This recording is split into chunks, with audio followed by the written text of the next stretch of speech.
January 9th, Genesis 17:1 through Genesis 18:33.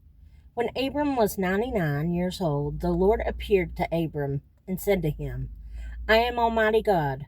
Walk before me and be blameless, and I will make my covenant between me and you, and will multiply you exceedingly. Then Abram fell on his face and God talked with him, saying, As for me, behold, my covenant is with you, and you shall be a father of many nations. No longer shall your name be called Abram, but your name shall be Abraham, for I have made you a father of many nations. I will make you exceedingly fruitful, and I will make nations of you, and kings shall come from you. And I will establish my covenant between me and you and your descendants after you in their generations, for an everlasting covenant, to be God to you and your descendants after you. Also I give to you and your descendants after you the land in which you are a stranger, all the land of Canaan, as an everlasting possession, and I will be their God. And God said to Abraham, As for you, you shall keep my covenant, you and your descendants after you throughout their generations. This is my covenant which you shall keep between me and you and your descendants after you. Every male child among you shall be circumcised, and you shall be circumcised in the flesh of your foreskins, and it shall be a sign of the covenant between me and you. He who is 8 days old among you shall be circumcised, every male child in your generations. He who is born in your house, or bought with money from any foreigner who is not your descendant. He who is born in your house and he who is bought with your money must be circumcised, and my covenant shall be in your flesh for an everlasting covenant. And the uncircumcised male child who is not circumcised in the flesh of his foreskin, that person shall be cut off from his people. He has broken my covenant. Then God said to Abraham, As for Sarai, your wife, you shall not call her name Sarai, but Sarah shall be her name. And I will bless her, and also give you a son by her. Then I will bless her, and she shall be a mother of many nations, a mother of nations. Kings of peoples shall be from her. Then Abraham fell on his face and laughed, and said in his heart, Shall a child be born to a man who is 100 years old? And shall Sarah, who is 90 years old, bear a child? And Abraham said to God, Oh, that Ishmael might live before you.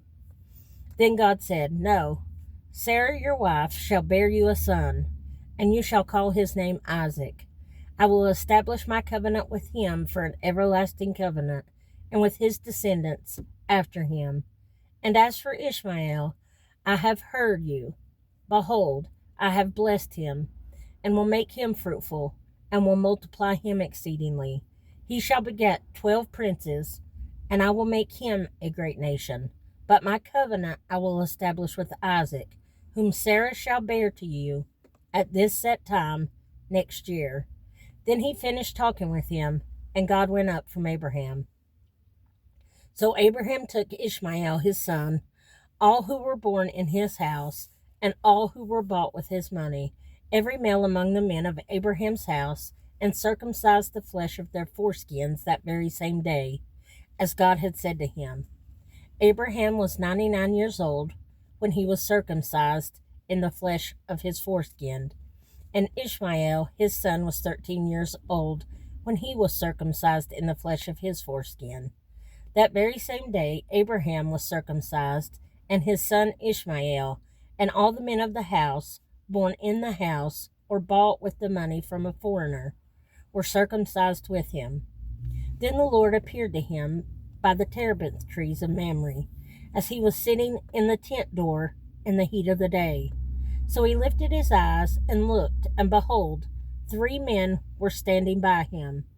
And when he saw them, he ran from the tent door to meet them, and bowed himself to the ground and said, My Lord, if I have now found favor in your sight, do not pass on by your servant.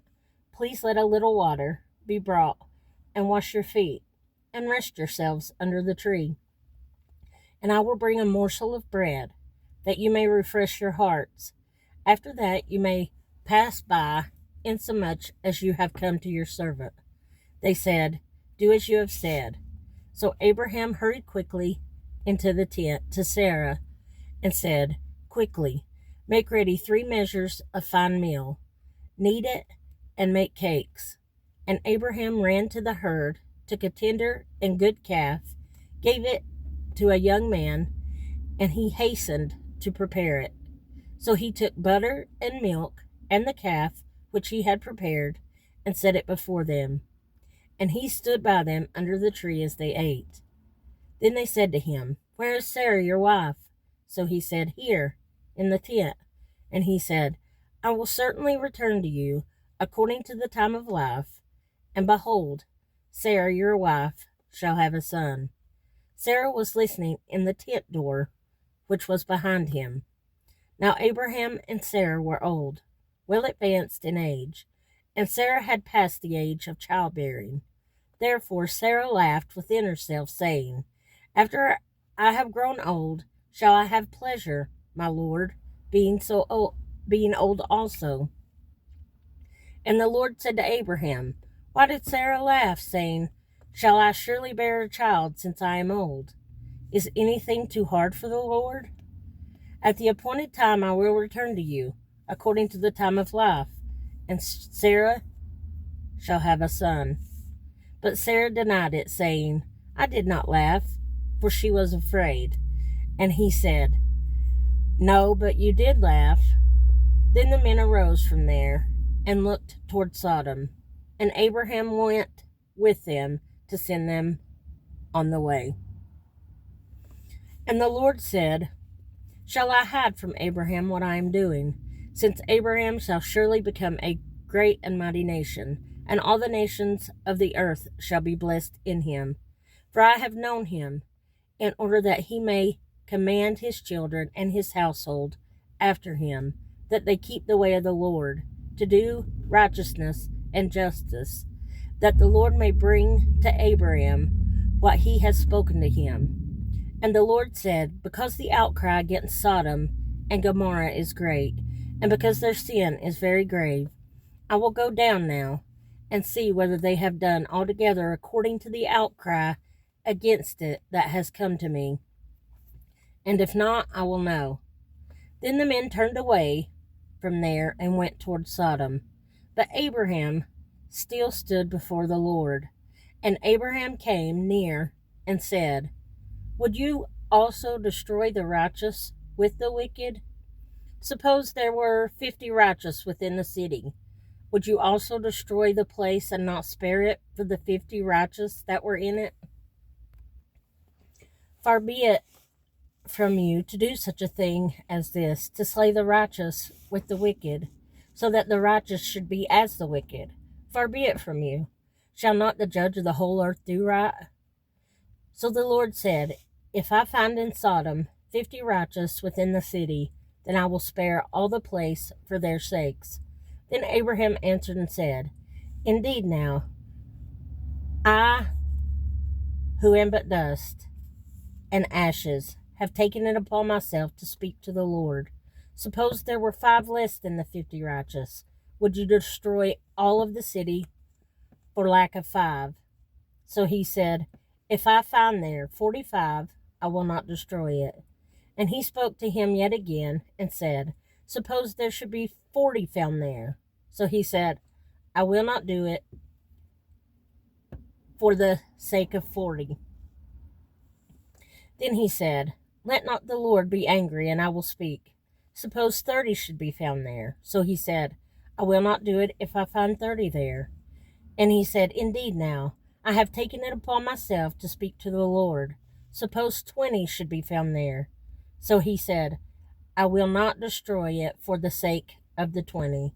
Then he said, Let not the Lord be angry, and I will speak but once more. Suppose 10 should be found there. And he said, I will not destroy it for the sake of the 10. So the Lord went his way as soon as he finished speaking with Abraham, and Abraham returned to his place. Psalm 5, 8 through 12. Lead me, O Lord, in your righteousness because of my enemies. Make your way straight before my face. For there is no faithfulness in their mouth. Their inward part is destruction. Their throat is an open tomb. They flatter with their tongue. Pronounce them guilty, O God. Let them fall by their own counsels. Cast them out in the multitude of their transgressions, for they have rebelled against you. But let all those rejoice who put their trust in you. Let them ever shout for joy because you defend them. Let those also who love your name be joyful in you. For you, O Lord, will bless the righteous. With favor you will surround him as with a shield. Proverbs 2, 10 through 22. When wisdom enters your heart and knowledge is pleasant to your soul, discretion will preserve you, understanding will keep you, to deliver you from the way of evil, from the man who speaks perverse things, from those who leave the paths of uprightness, to walk in the way of darkness, who rejoice in doing evil and delight in the perversity of the wicked, whose ways are crooked and who are devious in their paths, to deliver you from the immoral woman, from the seductress who flatters with her words, who forsakes the companion of her youth and forgets the covenant of her God. For her house leads down to death, and her paths to the dead.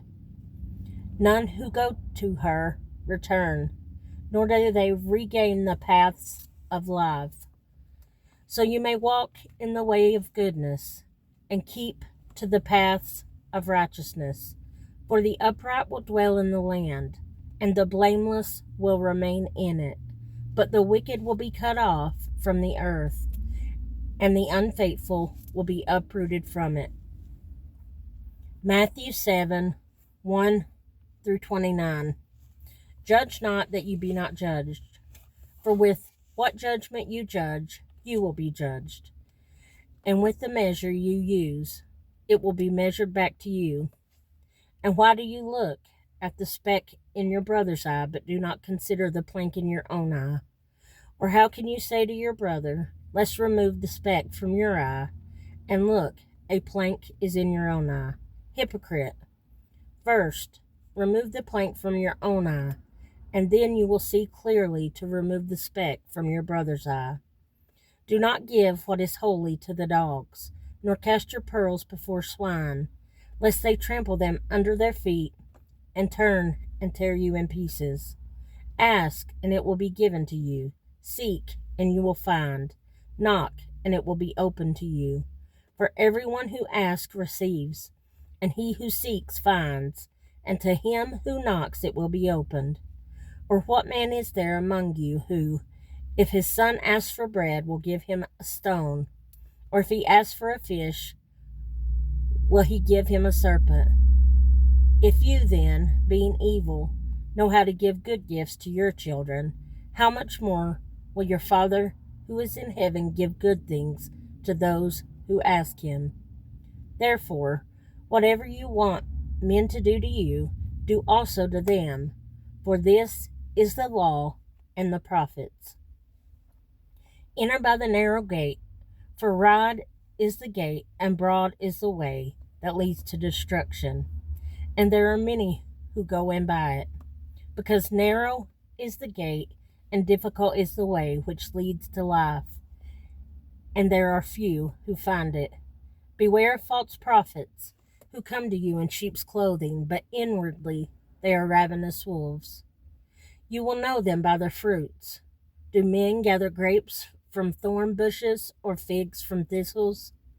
Even so, every good tree bears good fruit, but a bad tree bears bad fruit. A good tree cannot bear bad fruit, nor can a bad tree bear good fruit. Every tree that does not bear good fruit is cut down and thrown into the fire. Therefore, by their fruits you will know them. Not everyone who says to me, Lord, Lord, shall enter the kingdom of heaven, but he who does the will of my Father in heaven. Many will say to me in that day, Lord, Lord, have we not prophesied in your name, cast out demons in your name, and done many wonders in your name? And then I will declare to them, I never knew you. Depart from me, you who practice lawlessness. Therefore, whoever hears these sayings of mine and does them, I will liken him to a wise man who built his house on the rock. And the rain descended, the floods came, and the winds blew, and beat on the house, and it did not fall, for it was founded on the rock. But everyone who hears these sayings of mine and does not do them will be like a foolish man who built his house on sand. And the rain descended, the floods came, and the winds blew, and beat on the house, and it fell, and great was its fall. And so it was, when Jesus had ended these sayings, that the people were astonished at his teaching. For he taught them as one having authority, and not as the scribes.